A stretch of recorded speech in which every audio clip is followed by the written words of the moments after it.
Hello.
नमस्कार। कल आपने हिंदी में पढ़ा था स्वानुभवों पर आधारित परिचर्चा। हेडिंग डलवाई थी, समय नहीं था, बता नहीं पाया था। आज इसको कंप्लीट करेंगे। स्वानुभवों पर आधारित परिचर्चा।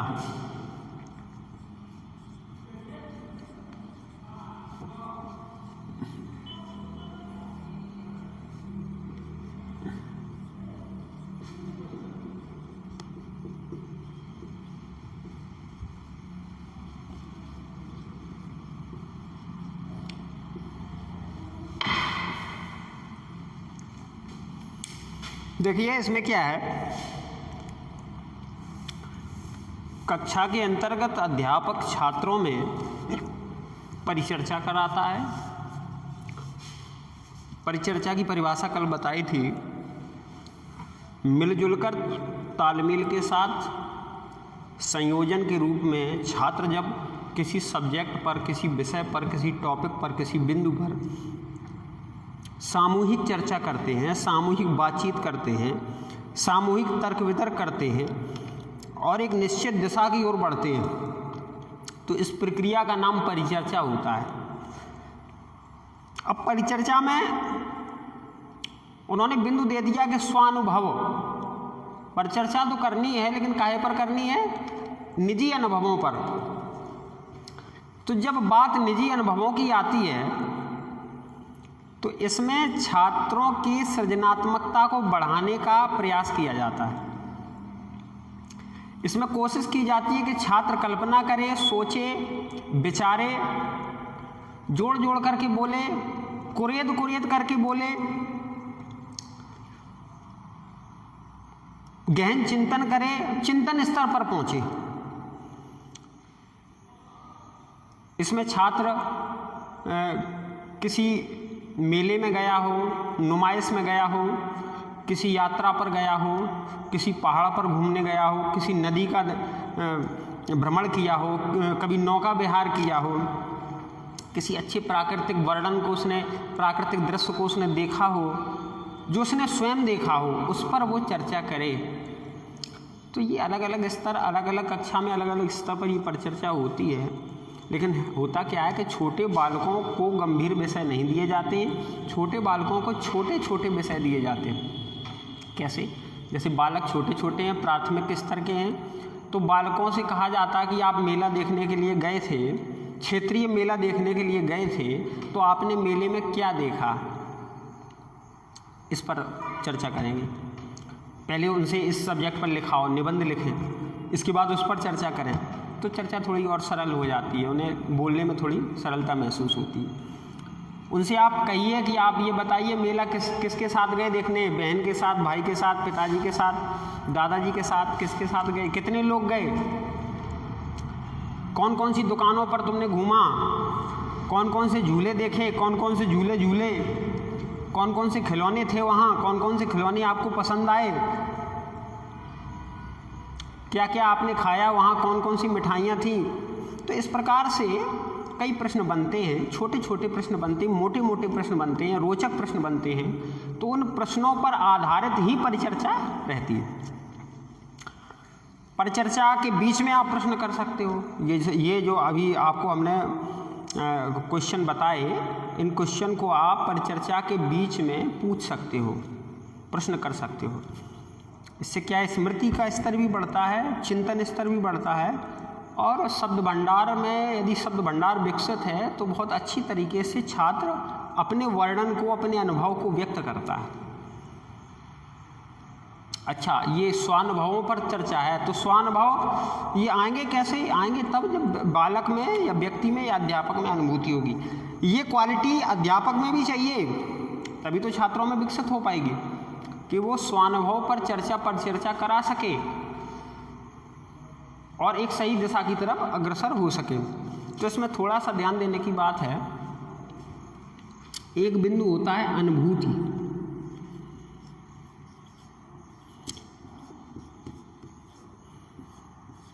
और एक बिंदु होता है अभिव्यक्ति।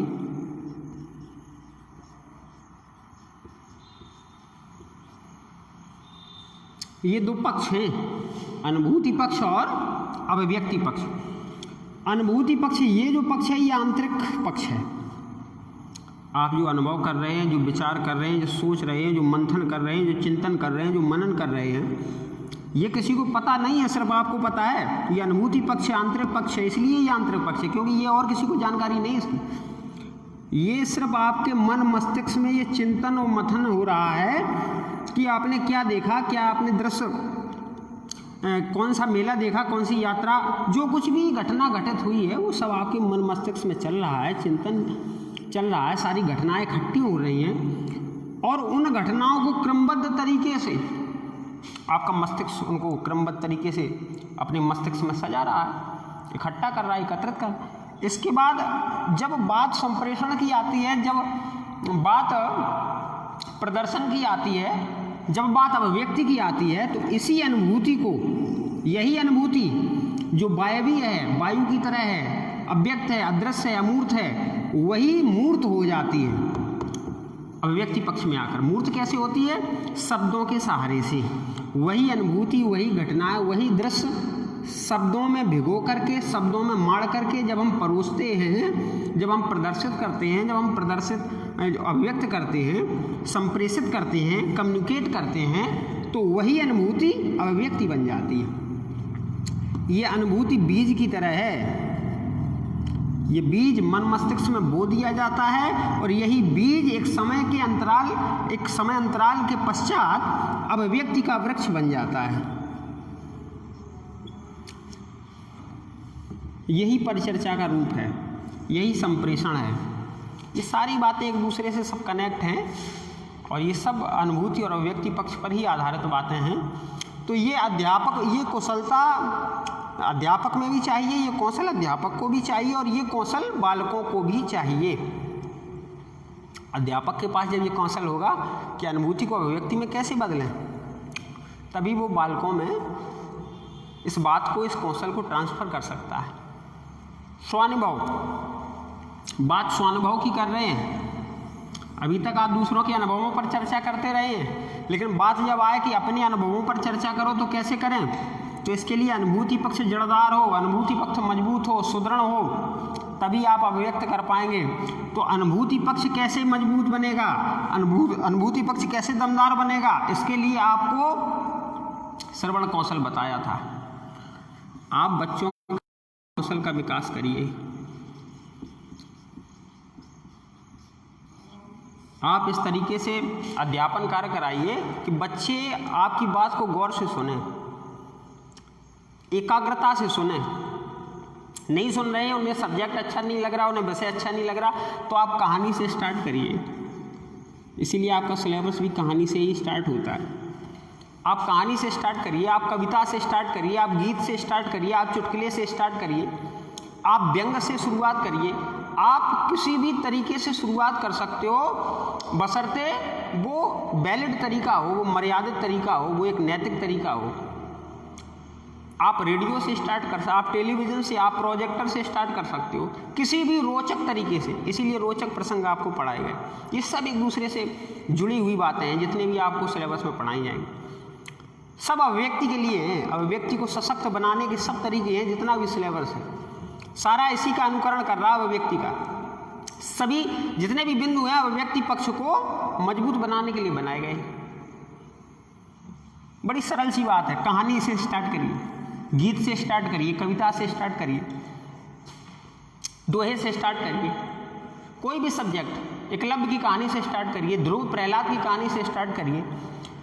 बच्चों को आकर्षित करना है, सबसे पहले उन्हें जोड़ना है, और जोड़ने के बाद उन्हें सुनाना है जो आप सुनाना चाह रहे हो। आप उनको जोड़ने के बाद विषय वस्तु की सामग्री उन्हें दे सकते हो उसी कहानी के साथ लिपटा करके। आयुर्वेदिक दवाई जब बच्चों को दी जाती है तो कड़वी होती है, तो आयुर्वेदिक दवाई देने का तरीका ये है कि शहद के साथ मिला करके चटा दो, बुखार समाप्त हो जाएगा, मलेरिया खत्म हो जाएगा। तो आयुर्वेदिक दवाई को डायरेक्टली देने में थोड़ा तकलीफ आती है, पेशेंट को लेने में तो कड़वी होती है, तो थोड़ा समस्या तीखी होती है। तो ये जो विषय वस्तु सामग्री है, ये जो व्याकरण है, ये थोड़ा तीखा है, थोड़ा कुरस है, थोड़ा, तो इसमें थोड़ा सरसता डाल दीजिए आप, थोड़ा सा रोचक प्रसंग डाल दीजिए, रोचक प्रसंग से स्टार्ट करा दीजिए। शहद का काम करेगा ये, शहद में दवाई डाल के चटा दीजिए। कहानी से स्टार्ट करो, गीत से स्टार्ट करो, दोहे से स्टार्ट करो, सुनेंगे वो, और जब वो सुनेंगे तो जिस समय वो सुन रहे हैं उस समय आप विषय वस्तु को भी पढ़ा दीजिए, पढ़ लेंगे उसके साथ में। और जब पढ़ लेंगे तो अपने आप, इसके लिए कोई प्रयास थोड़ी करना है, अनुभूति पक्ष को सुदृढ़ बनाने के लिए, मजबूत बनाने, कोई प्रयास नहीं करना है। श्रवण पक्ष जब मजबूत होगा स्वतः ही अनुभूति पक्ष सिद्ध हो जाएगा, और जब अनुभूति पक्ष सिद्ध हो जाएगा, जो बात गौर से सुनी जाएगी वो बात गौर से कही जा सकती है, बशर्ते शब्द भंडार हो, शब्द भंडार हो, उसके पास शब्द श्रृंखला हो, उसके पास पर्यायवाची हो। पर्यायवाची ना हो फिर भी वो अपने लोगों में, अपने मित्रों में अपनी बात कह सकता है, भले ही टूटी भाषा में कहे।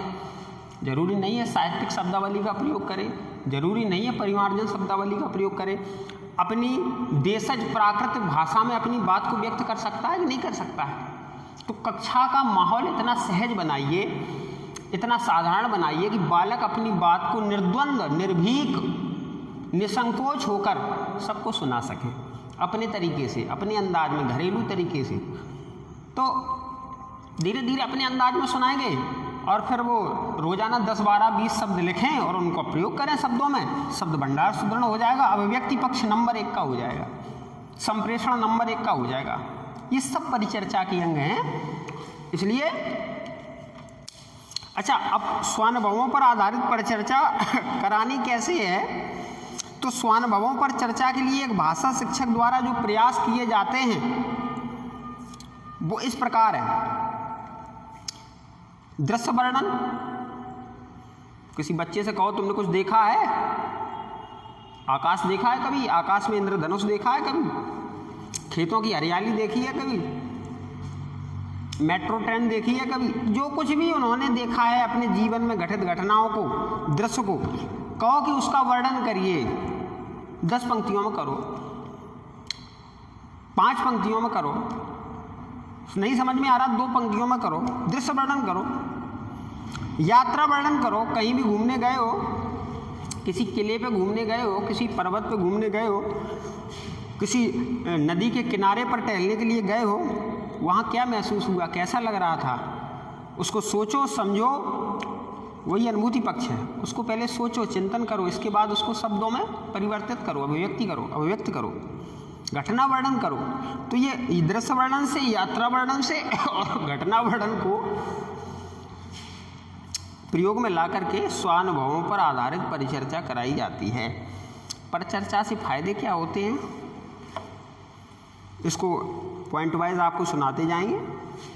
बिल्कुल सरल है, पूर्व में भी आपको सुना चुके हैं, उसी की बस पुनरावृत्ति हो रही है। क्या है कि परिचर्चा के लाभ सुन लीजिए। छात्रों में अभिव्यक्ति का विकास होता है, अध्यापकों और छात्रों में अच्छे संबंध विकसित होते हैं।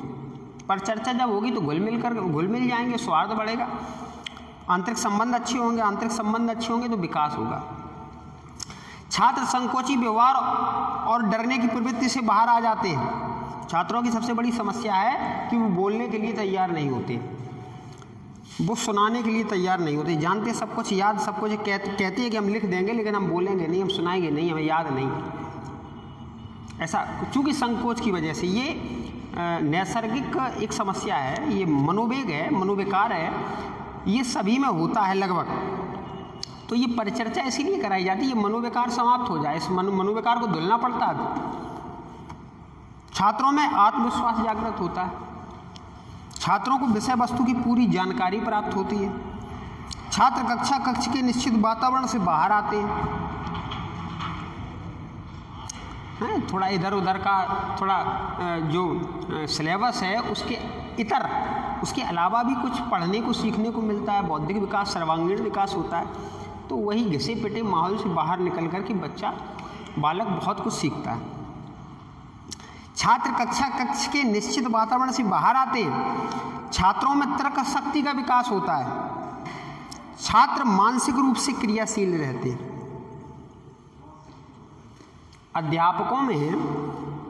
अध्यापकों की दक्षता में भी सुधार होता है। परिचर्चा कराएंगे तो अध्यापकों की दक्षता, उनके कौशल में भी सुधार होगा, विकास होगा। शिक्षा के स्तर को ऊंचा उठाना इसका मुख्य उद्देश्य होता है। अगली हेडिंग है परिचर्चा के समय ध्यान देने योग्य बातें। जब परिचर्चा आप करा रहे हैं तो आपको कौन कौन सी बातें हैं जो ध्यान रखनी चाहिए, जो आवश्यक हैं, तो इसको भी बिंदुवार पढ़ते जाते हैं। परिचर्चा का विषय रोचक होना चाहिए, जिससे विद्यालय को स्वच्छ वैचारिक वातावरण दिया जा सके। सब्जेक्ट जो है वो अच्छा होना चाहिए, शुद्ध वैचारिक वातावरण छात्रों को मिले। दूसरा, चर्चा की विषय वस्तु अनुभव से जुड़ी हो, अनुभव के बाहर की ना हो। ऐसा कोई सब्जेक्ट ना हो जो अनुभव में ही ना हो किसी के, ऐसी कोई यात्रा वर्णन ना हो जो उसका अनुभव का ना हो, उसका खुद दूसरे का पढ़ा हुआ हो, दूसरे की किताब से उतारा हुआ हो, दूसरे की मुख से सुना हुआ हो। इस तरह का कोई सब्जेक्ट नहीं होना चाहिए। अनुभव से जुड़ी हो एवं परिवेशीय हो, हमारे परिवेश से जुड़ी हो, कोई एलियन की स्टोरी ना हो। हाँ, मात्र सवाल ही सवाल ना हो, बल्कि इस विषय पर चर्चा भी हो। प्रश्नों की बौछार ना हो, सिर्फ शंकाएं ना हो, सिर्फ संदेह ना हो, समाधान भी हो। परिचर्चा प्रारंभ करने से पूर्व कक्षा का एक सभापति नियुक्त करना चाहिए। जब भी आप परिचर्चा स्टार्ट कराएं, जब भी आपस में बैठाल के बातचीत स्टार्ट कराएं, तो एक सभापति नियुक्त कर दीजिए। सभापति नहीं होगा तो सही डायरेक्शन में परिचर्चा नहीं जाएगी, सही दिशा में नहीं जाएगी। अब वो जो सभापति आपको नियुक्त करना है तो आप छात्रों में ही एक छात्र को सभापति नियुक्त कर लीजिए, या फिर आप अध्यापक को सभापति बना दीजिए। तो एक सभापति नियुक्त करना चाहिए जो विचारों को एकत्रित कर निर्णायक मत प्रस्तुत करने के साथ ही छात्रों की शंकाएं, त्रुटियां तथा गलत अर्थ को स्पष्ट कर सके। हाँ या नहीं वाले प्रश्न हों, पूर्ण वाक्य वाले प्रश्न हों, दोनों तरह के प्रश्न हों, यस नो वाले भी हों और व्याख्यात्मक वाक्य भी हों, बड़े वाक्य भी हों, संयुक्त वाक्य भी हों। छात्रों से आत्मीयता का व्यवहार करें, जिससे उनकी अभिव्यक्ति सहज भाव से हो, निसंकोच हो, निर्भीक हो। आगे कुछ बहुविकल्पी प्रश्न हैं, इन प्रश्नों को आपको सुनाई देते हैं। लोक कथा शब्दों से मिलकर बना है, कौन कौन से शब्दों से मिलकर बना है? तो लोक कथा में 2 शब्द हैं, लोक और कथा। अंग्रेजी के फोल्क शब्द की उत्पत्ति हुई है काहे से? फोल्क से, FOLC। ये सब PDF में आपको भेज देंगे, एक बार बिंदुवार पढ़ते जा रहे हैं। प्राचीन आचार्यों ने कथा साहित्य को विभाजित किया, कितने भागों में? 2 भागों में। आनंदवर्धनाचार्य ने कथा के कितने भेदों का उल्लेख किया? आनंदवर्धन, ये ध्वनि संप्रदाय के आचार्य हैं, आचार्य आनंदवर्धन, आनंदवर्धनाचार्य भी इन्हें कहा जाता है। तो आनंदवर्धनाचार्य ने कथा के कितने भेदों का उल्लेख किया? 3 का। परिचर्चा के मुख्य भाग हैं कितने? 4। इसके बाद आपका अगला लेसन स्टार्ट होता है गद्य व पद्य के अंशों का शुद्ध उच्चारण। गद्य और पद्य से आप लोग परिचित हैं, पहले दिन भी बताया था छोटी सी बात है। गद्य जो गाया ना जा सके, जिसको गाया नहीं जाता, पद्य जिसको गाया जाता है। ये तो सरल परिभाषा हो गई। तो इसमें क्या है? गद्य व पद्य के अंशों का शुद्ध उच्चारण। गद्य व पद्य के अंशों का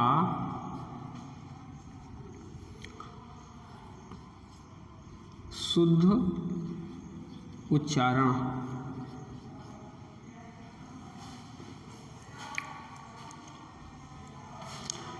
देखिए शुद्ध उच्चारण, इस शब्द पे बल देना है। उच्चारण तो करना ही है, कैसा करना है? शुद्ध उच्चारण। अगर शुद्ध नहीं है तो सारी कहानी गड़बड़ है। तो शुद्ध उच्चारण कैसे हो? उच्चारण कब अशुद्ध होता है? उच्चारण को शुद्ध करने के उपाय, शुद्ध उच्चारण का उद्देश्य, शुद्ध उच्चारण के महत्व, ये सब आपको पढ़ना है। क्योंकि उच्चारण जो है ये भी आधारशिला है अध्यापन की, टीचिंग की आधारशिला है, टीचिंग का बेस है।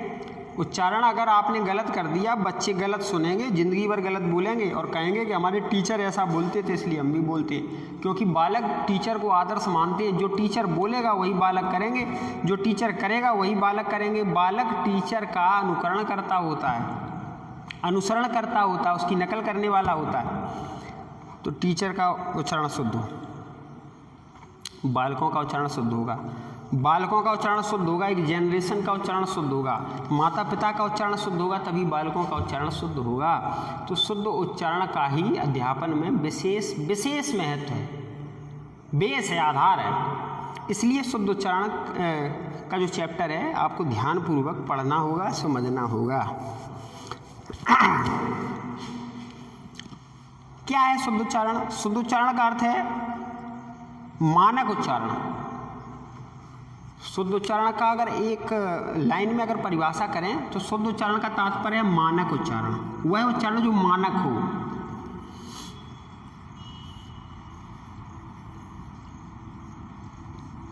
मानक मान्य, उच्चारण मान्य हो, अमान्य ना हो। बहुत सारे हैं, जैसे कुछ लोग मास्टर साहब को क्या कहते हैं? माट साहब। चल रहा है माट साहब कहा जाता है तो मास्टर साहब तुरंत हाँ करते हैं जी। डॉक्टर साहब को डाक्टर साहब, माता जी को माई जी, पानी को पाई, इन्होंने को इनने, उधर को उते, इधर इते।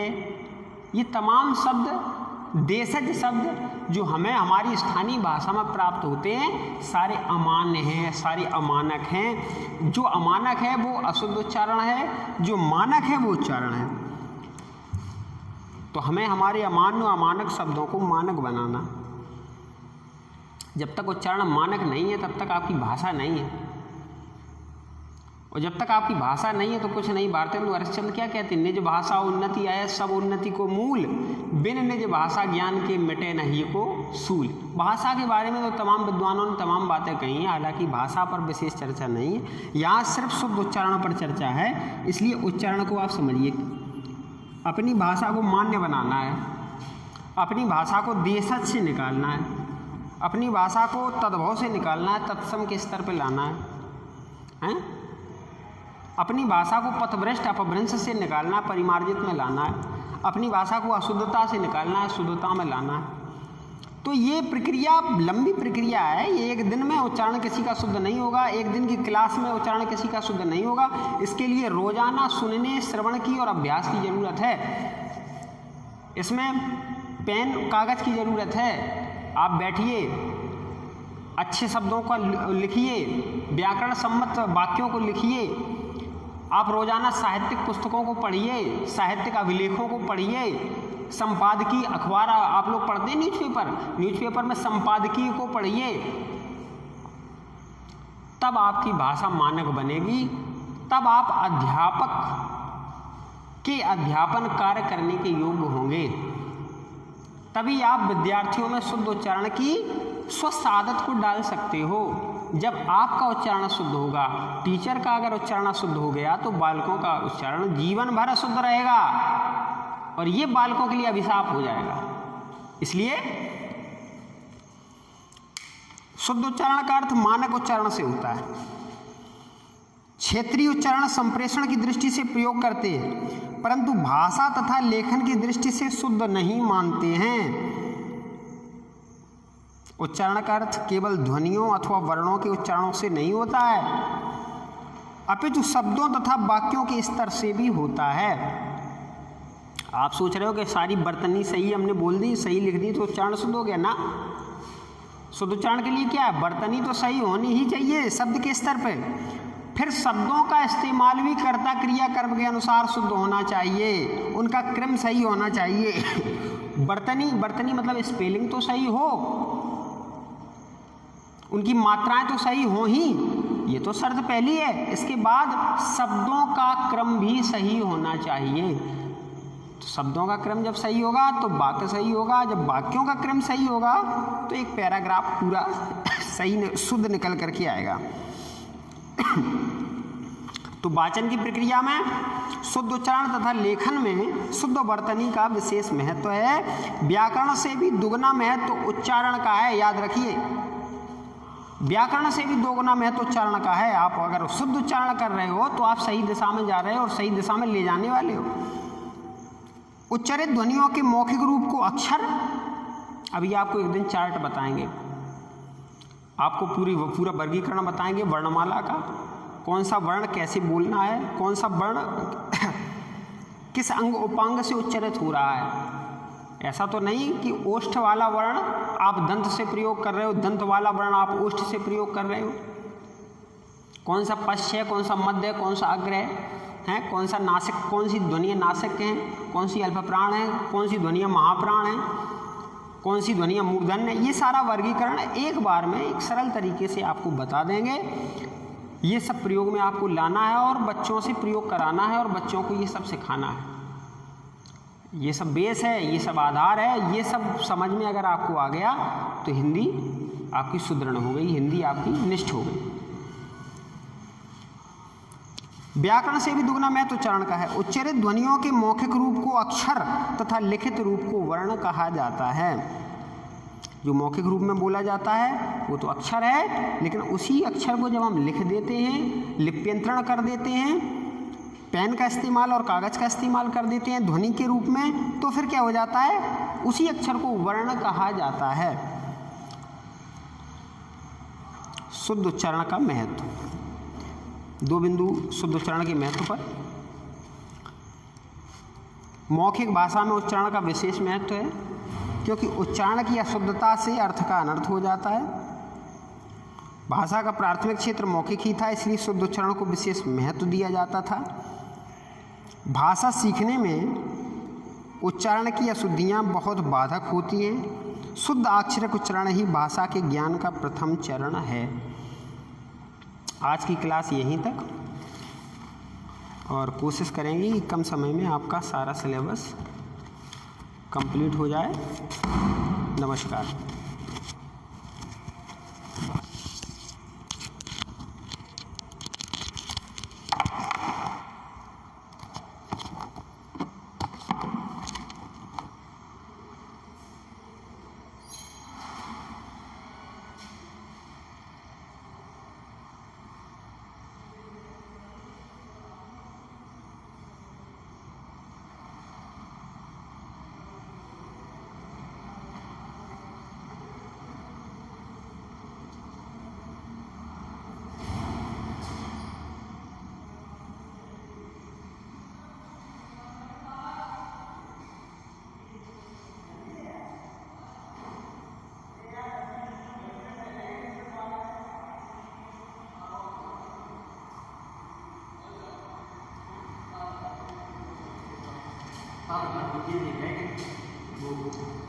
शेयर करो उसको।